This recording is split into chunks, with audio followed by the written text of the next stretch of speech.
Hey Tina, this is Ryan, and this is my video A for the upper extremity injuries exam 1.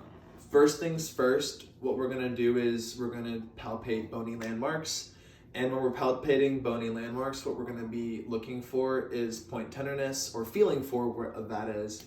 Point tenderness, crepitus, deformity, and false joints.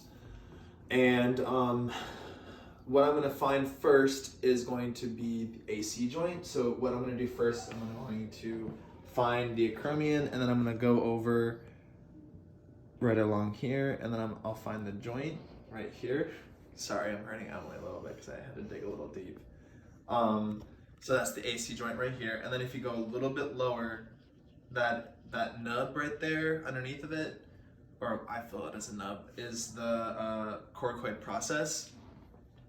And then next, we're going to move to the humerus, and we're going to find the greater tuberosity.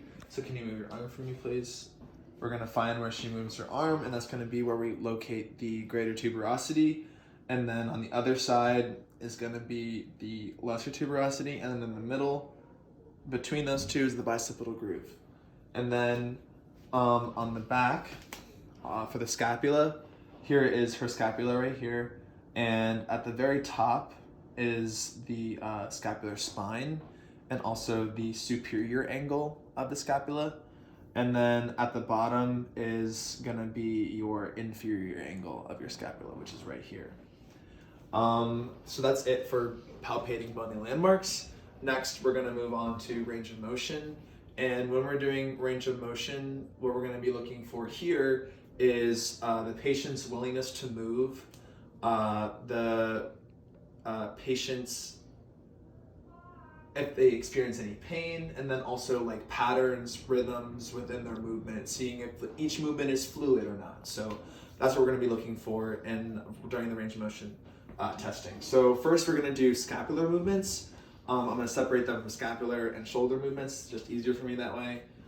So I'm going to first have her do elevation and depression. So I'm going to first have her shrug her arms like this for elevation, and then drop your arms down like this. Shoulders down like that, good. That's gonna be depression.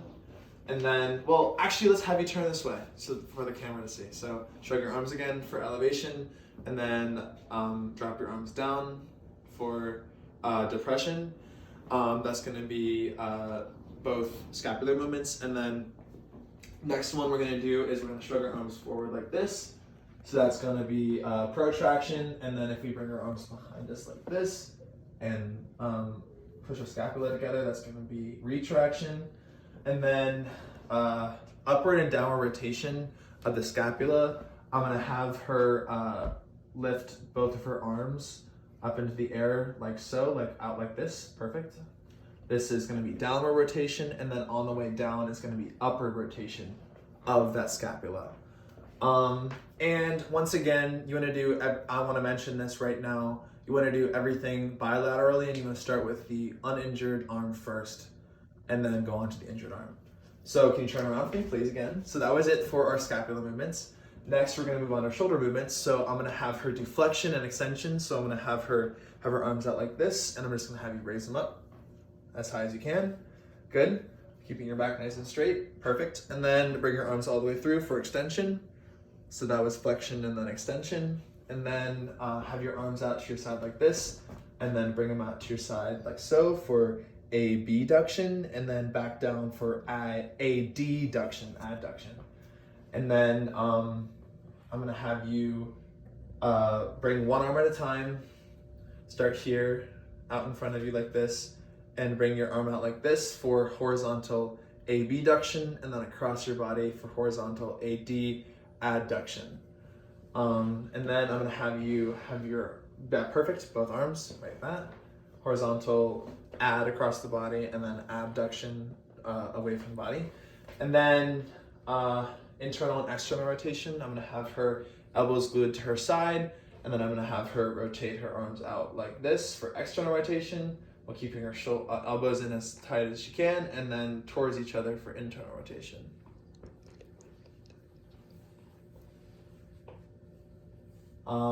Next, I'm going to be doing resistive range of motion testing.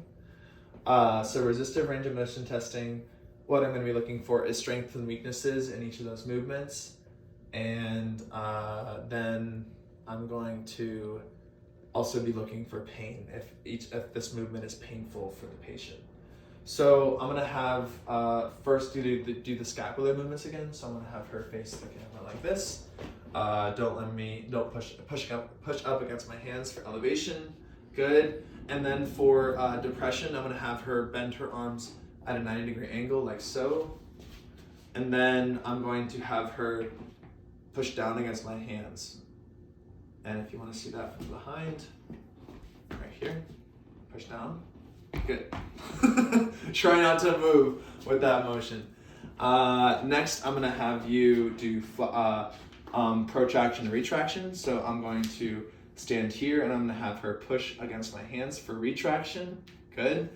And then push against my hands this way for protraction. Very good. And then for the scapular winging protraction test, I'm going to test to see if there's a winging of the scapula. So I'm going to have her bring her arm out straight. I'm going to have her punch against my hand. And then I'm going to look back here and see if there's any scapular winging. And you can clearly see that there is not. Very good.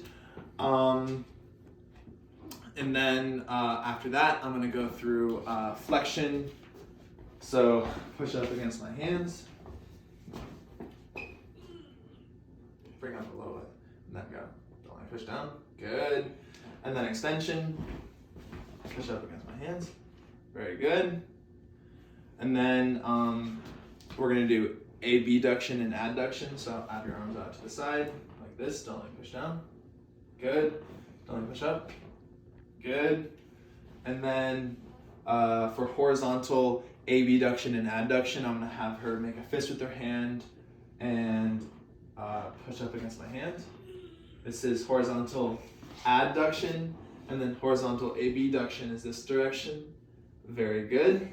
And then remember, you're doing all these comparing bilaterally.